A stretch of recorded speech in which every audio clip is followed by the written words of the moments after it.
There's a rule written into the fabric of life itself. Not a guideline, not a tendency.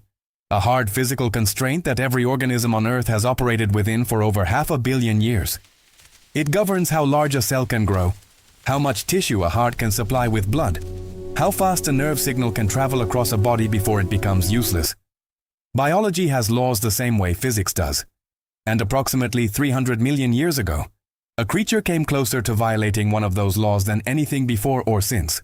The fact that it failed tells us something more interesting than the fact that it tried. Before getting into the animal itself, the law needs to be understood on its own terms. The square-cube law is the constraint at the center of this story. When any three-dimensional object, including a living body, scales up in size, its volume increases faster than its surface area. Double the length of an animal and its surface area quadruples, but its mass increases eightfold. This creates cascading problems for biology. Oxygen diffusion becomes inefficient across larger distances. The circulatory system has to work exponentially harder. Structural support demands increase faster than the materials available to provide it. Every system in the body that relies on surface area to volume ratios starts degrading as size increases. There is a ceiling, and it isn't arbitrary. It's mathematical.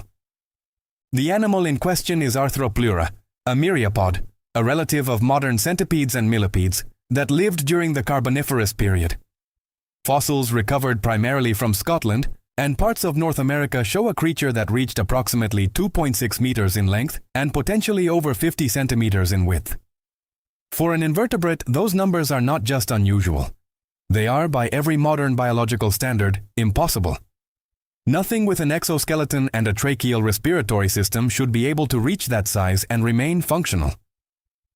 The fact that Arthropleura did reaches directly into the heart of what made the Carboniferous a genuinely different world. The atmosphere during the Carboniferous contained oxygen levels estimated between 30 and 35%. Today that number sits at roughly 21%. That difference isn't cosmetic. Arthropleura and its relatives didn't have lungs. They breathed through a network of tubes called tracheae that carried oxygen directly to tissues through passive diffusion. In a standard atmosphere, this system has a hard size limit. The tubes simply can't move enough oxygen across the distances required by a large body. But in an atmosphere with 35% oxygen, the diffusion gradient is dramatically steeper. Oxygen penetrates further, faster. The constraint that should have made Arthropleura impossible was temporarily suspended by the chemistry of the air itself. This is where the Carboniferous earns its reputation as the most biologically radical period in Earth's history. The explosion of land plants had been pumping oxygen into the atmosphere for millions of years. Vast coal swamp forests stretched across the equatorial regions, photosynthesizing at a rate the planet hadn't experienced before. The byproduct of all that plant growth was an atmosphere so oxygen-rich that fire was a constant threat. Fossilized charcoal layers from this period appear globally, evidence of wildfires burning through ecosystems that were essentially preloaded with fuel. The same atmospheric chemistry that let Arthropleura grow to 2.6 meters was also setting the world on fire on a regular basis. Arthropleura itself appears to have been a herbivore based on gut content analysis of one exceptionally preserved specimen. It likely moved through the dense coal swamp undergrowth, consuming decaying plant matter and possibly living vegetation. Trackways, fossilized footprints, have been found in several locations, and they show a wide, steady gait consistent with an animal that wasn't fleeing predators or pursuing prey. It was, in the most literal sense, a creature that the environment had given permission to exist at a scale its own biology should have prohibited. Here is the part of the story that carries the most weight. When oxygen levels began dropping at the end of the Carboniferous and into the Permian period, driven by changes in plant ecology, continental movement, and shifts in atmospheric cycling, Arthropleura didn't adapt. It disappeared. The creature that had stretched biological law to its absolute limit turned out to have no margin for error. It existed precisely at the intersection of atmospheric conditions and body plan efficiency. And when that intersection moved, the animal had nowhere to go. It hadn't evolved lungs. It hadn't developed a circulatory system capable of compensating for lower oxygen availability. It had simply grown as large as the air allowed, and when the air changed, the size became a death sentence. The most dangerous place in biology is exactly at the limit of what's possible, because limits move, and the creatures built to reach them rarely survive the shift. What Arthropleura represents in the broader sweep of evolutionary history is a category that doesn't get discussed often enough: the conditional giant. An animal whose existence depended not on a stable biological innovation, but on a temporary atmospheric permission slip.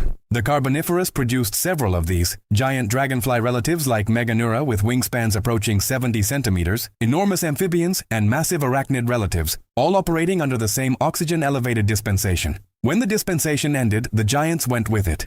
The open questions here are genuine. Researchers still debate the upper bound of Arthropleura's size. Some estimates push toward 3 meters based on trackway width analysis, though the fossil evidence for the largest individuals is fragmentary. We also don't know with precision how quickly the oxygen decline affected population sizes, or whether there were regional refugia where higher oxygen levels persisted long enough to sustain some populations. The fossil record for this transition is detailed enough to establish the correlation, but not yet precise enough to reconstruct the timeline animal by animal. What stays with you after sitting with this story isn't the size, it's the specificity of the conditions required. The Carboniferous wasn't just a time when things got big by accident. It was a period when the planet briefly rewrote one of its own operating rules, allowed biology to test what lay beyond the normal ceiling, and then quietly reinstated the constraint. Arthropleura got further than anything with an exoskeleton has managed before or since. It nearly broke the law. And the fact that the law held, that the ceiling came back down and the giant disappeared, says less about the animal's failure than it does about the resilience of the constraints that govern all living things. The laws of biology bend, they don't break, and every creature that has ever come close to breaking them has ended up as a fossil preserved in the rock as evidence of exactly where the ceiling sits.